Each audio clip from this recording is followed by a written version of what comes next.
Hi everyone. As we all know that most of the people love to drink banana shake.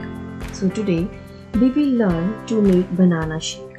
There are few steps to make banana shake and by following these steps you can make banana shake. Let us start.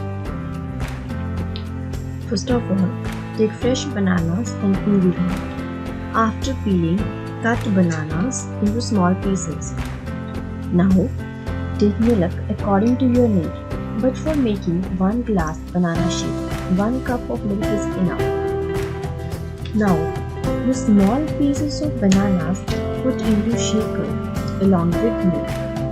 You can add dry fruits also if you want. Add sugar or honey according to your taste. Now, shake the mixer for few minutes. And your banana shake is ready. Serve it and enjoy it. Thank you for watching the video.